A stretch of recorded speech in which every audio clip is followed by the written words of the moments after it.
The velvet gloves magic. The Christmas market buzzed with the warmth of holiday cheer. Stalls overflowed with homemade goods, shimmering ornaments, and the scent of cinnamon and roasted chestnuts. A 20-year-old girl, Lily, weaved through the crowd, her eyes sparkling with excitement. She loved the festive atmosphere, even though she wasn't feeling entirely herself this year. Her grandmother, who lived in a small cottage on the outskirts of the village, had been ill for weeks. Despite the village's merry mood, Lily couldn't shake the worry gnawing at her heart. She was hoping to find something to lift her spirits, and her grandmother's too. As she wandered between stalls, something unusual caught her eye. At a cluttered table, an elderly woman in a thick woolen shawl grinned at her. I see you're eyeing my gloves," the woman said. Her voice was warm but had an odd edge to it, like she knew something Lily didn't. Lily reached out, almost instinctively. The gloves were made of soft, midnight blue velvet, with delicate silver stitching along the cuffs. There was something strangely comforting about them, like they were waiting just for her. "How much?" Lily asked, feeling an inexplicable connection to the gloves. The woman's eyes twinkled. 5 gold coins. But you won't just wear them, child. They'll wear you, in a way you can't yet imagine. Lily laughed nervously. What does that mean? The woman's smile widened.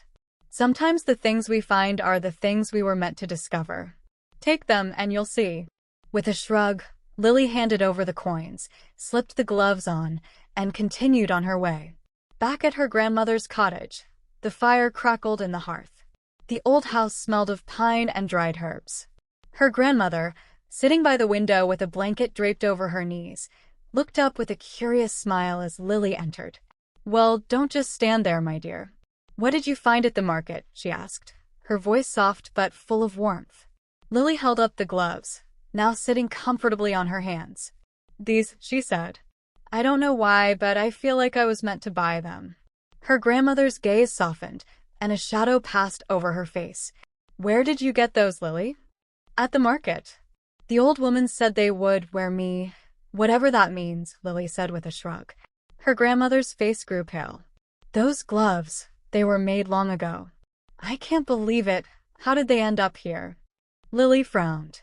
"What do you mean?" Her grandmother sighed deeply, her frail hands trembling as she took a slow breath. "The gloves were once mine.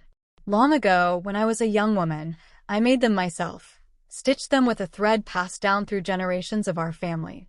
There's magic in that thread, Lily. Not just any magic. Healing magic."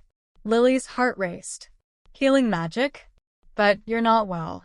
How could they have healing powers?" Her grandmother's eyes glistened, a tear slipping down her cheek. "I lost the magic many years ago. I gave it up, thinking it was too dangerous. But I should have known better. The gloves, when worn by someone pure of heart, they can channel their wearer's inner strength. The power of love, of compassion. It can heal wounds, not just of the body, but of the soul." Lily's fingers curled around the soft velvet. The room felt warmer, and a strange energy seemed to hum from the gloves. "Grandma, why didn't you tell me this before?" "I didn't want you to feel burdened by it," her grandmother whispered. "But you need to know now. You are the one who can restore the magic." Lily's breath caught in her throat. "How?" Her grandmother smiled faintly. "The gloves have already chosen you, child. Wear them, and your heart will guide you." Lily sat quietly for a long while, the gloves now a part of her. As she sat there, her mind filled with thoughts of her grandmother, the village, and the world beyond. Slowly she stood, feeling a surge of energy she couldn't explain. "Grandma, I'll try," she whispered, determined. The next morning, Lily ventured into the village again, gloves on her hands. She moved through the market, eyes scanning the people around her. It wasn't long before she spotted an old man sitting alone in front of a bakery, his hands shaking as he tried to hold a loaf of bread. His face was pinched with pain.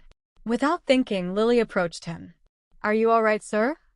The man looked up, startled, his eyes filled with weariness. "Oh dear, I've been suffering from arthritis for years. Can't even hold my bread properly anymore." Lily hesitated for a moment, then gently touched the man's hands with her gloved fingers.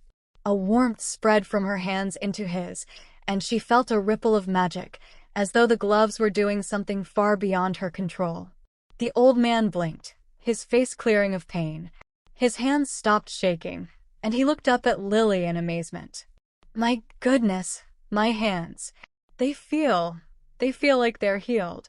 Lily smiled, astonished by the power she hadn't known she possessed. You're welcome.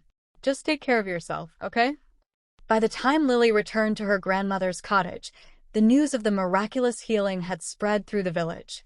People came from all around, asking for help, and Lily's heart swelled with the knowledge that she could make a difference. Her grandmother, sitting by the fire, beamed at her. I knew you had it in you, Lily. The gloves have always been a part of our family. But now they belong to you. Lily nodded, feeling the warmth of the gloves. Thank you, Grandma, for everything. And as the Christmas bells rang through the village, Lily knew that with the gloves, she had found not just magic, but a purpose. The magic would heal, yes, but it would also connect the village, mending more than just the body.